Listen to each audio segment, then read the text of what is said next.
اللہ تعالیٰ نے فرمایا سورہ رعد میں ان اللہ لا یغیر ما بقوم حتی یغیروا ما بانفسہم، کسی قوم کی حالت اللہ نہیں بدلتا جب تک کہ وہ اپنے اندر اپنے نفس کی حالت کو نہیں بدلیں گے۔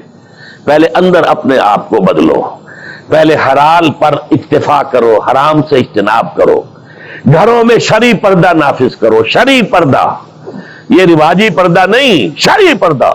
پوچھئے علماء سے کس کس سے پردہ ہے، کس کس کے سامنے عورت آ سکتی ہے بغیر حجاب کے، کون ہے محرم، پوچھئے، اور چیزیں بھی پوچھتے یہ بھی پوچھئے نا ان سے، پھر اس پر عمل کیجئے۔ اگر آپ اپنے گھر کے اندر پردہ نافذ نہیں کرتے اور شکوہ کرتے جی بڑی عریانی دنیا میں پھیل رہی ہے، تو آپ کو شکوہ کرنے کا حق نہیں۔ عریانی ہے، بے حجابی ہے، بے پردگی ہے، فحاشی ہے، پھیل رہی ہے، کیوں؟ ہم نے خود اپنے گھروں سے پردہ نکال دیا۔ جس کے بعد دو پیسے آ گئے، سب سے پہلا کام یہ کیا کہ برقع اتار دیا۔ معلوم ہوا کہ یہ تو غربت کی علامت تھی، یہ تو گویا کہ دقیانوسیت کی علامت تھی۔ تو ہمیں یہ سوچنا چاہیے، ہماری معاشرت، اب کسی نے قانون تو ہمارے اوپر نافذ نہیں کیا ہے کہ عورتیں پردہ نہ کریں، اللہ کا شکر ہے آج تک پاکستان میں تو ایسا نہیں ہوا ہے۔ مسلمان ملک ایک ترکی بھی ہے، وہاں عورت اپنا سر بھی نہیں ڈھانپ سکتی۔ آپ کو اپنے اخبار میں آپ نے پڑھا ہوگا، ایک ممبر آف پارلیمنٹ ان کی آ گئی تھی کہ جس نے صرف سر ڈھانپا ہوا تھا، سکارف رکھا ہوا تھا سر پر، اس جرم کی پاداش میں اس کی وہ اسمبلی کی ممبرشپ بھی گئی اور ترکی کی سٹیزن شپ بھی گئی۔ ہمارے ہاں تو نہیں، جس گھر سے بھی پردہ نکلا ہے اپنی مرضی سے نکلا ہے، جس نے بھی چھوڑا ہے اپنے ارادے سے چھوڑا ہے، کسی نے آپ پر لازم نہیں کیا۔ تو پہلا کام دیکھیے اصلاح معاشرہ کا، پہلے اپنے آپ کو بدلو، اپنے آپ کو ٹھیک کرو، اپنے کردار کو، اور دونوں اعتبارات سے اپنی معاش اور معاشرت، معاش آپ کی جو بھی کمائی ہے جس پر آپ کا گزارا ہے اس میں کوئی حرام کی آمیزش نہ ہو، معاشرت جو رہن سہن ہے، باقی ظاہر بات ہے چور کا ہاتھ تو آپ نہیں کاٹ سکتے، وہ تو جب تک قانون نہ بنے اور وہ نظام نہ بدلے، زانی کو آپ سنسار نہیں کر سکتے جب تک کہ شریعت کا قانون جو ہے اس کی بالادستی نہ ہو جائے، وہ آپ نہیں کر سکتے، سود آپ ختم نہیں کر سکتے جب تک کہ وہ نظام حکومت ختم نہ کرے، ورنہ تو ہر ایک جو ہے پورے ہمارے نظام کا جو ہے تانا بانا سود پر ہے۔ لیکن خود تو اپنے آپ کو بچا سکتے ہو، ڈائریکٹ انوالومنٹ تو نہ ہو سود میں، خود تو سود پر قرض نہ لو، خود تو اپنی بچت وہاں رکھ کر اس پر سود نہ کھاؤ، اور فکس ڈپازٹ رکھ کر جو ہے سود نہ کھاؤ۔ کم سے کم ان دونوں اعتبارات سے جب تک کہ ہم اپنے آپ کو، تقویٰ تو بہت اونچی چیز ہے، اور تقویٰ بھی وہ جتنا کہ اللہ کے تقویٰ کا حق ہے، تو بہت اونچی بات ہے، کم سے کم جو صریح حرام ہے اس سے تو بچیں۔ تو پہلی منزل یہ، بلکہ میرے اب آج کی ترتیب میں دوسری منزل ہوئی۔ پہلی منزل کیا تھی؟ یقین والا ایمان حاصل کرو، یقین پیدا کرے ناداں، یقین سے ہاتھ آتی ہے وہ درویشی کہ جس کے سامنے جھکتی ہے فقوری۔ ایسے ایسے درویش گزرے ہیں۔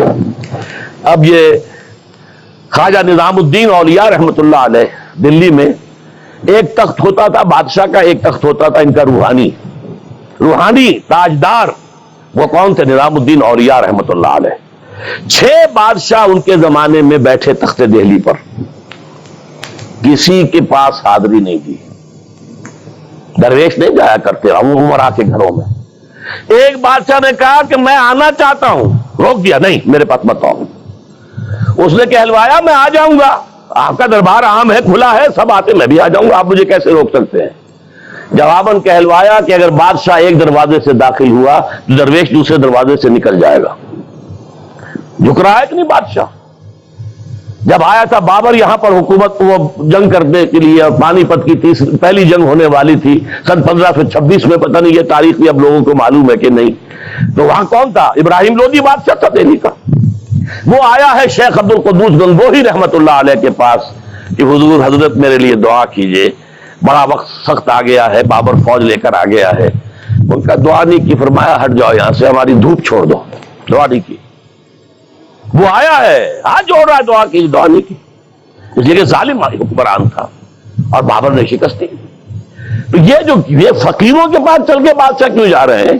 اس لیے کہ وہ یقین ہے دل کے اندر، یقین پیدا کرے ناداں، یقین سے ہاتھ آتی ہے وہ درویشی کے جس کے سامنے جھکتی ہے فغفوری۔ بادشاہ جھکتے ہیں جن کے سامنے، وہ کس سے حاصل ہوتی ہے؟ وہ در حقیقت یقین قلبی والی دولت۔ دوسرا کام، اپنے عمل کے اندر، اپنے کردار میں تقوی اختیار کرو جس کا کم سے کم درجہ یہ ہے کہ حرام سے تو اپنے آپ کو بچا لو، اور فرائض کی پابندی کرو۔ نماز فرض ہے، روزہ فرض ہے، اگر آپ کے پاس مال اتنا ہے کہ زکوٰۃ آپ پر عائد ہوتی ہے، زکوٰۃ دینا فرض ہے، اگر استطاعت ہے تو حج کرنا فرض ہے، جو بھی ہے فرائض وہ ادا کرو، فرائض و واجبات ادا کرو، حرام سے اپنے آپ کو روک لو۔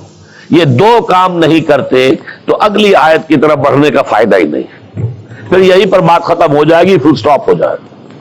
لیکن اگر یہ مرحلہ طے کر لیا، خوش نصیب، اس نے اپنی معاش اور اپنی معاشرت کو درست کر دیا شریعت کے مطابق۔ اب اگلا قدم کیا ہوگا؟ وَاعْتَصِمُوا بِحَبْلِ اللَّهِ جَمِيعًا وَلَا تَفَرَّقُوا۔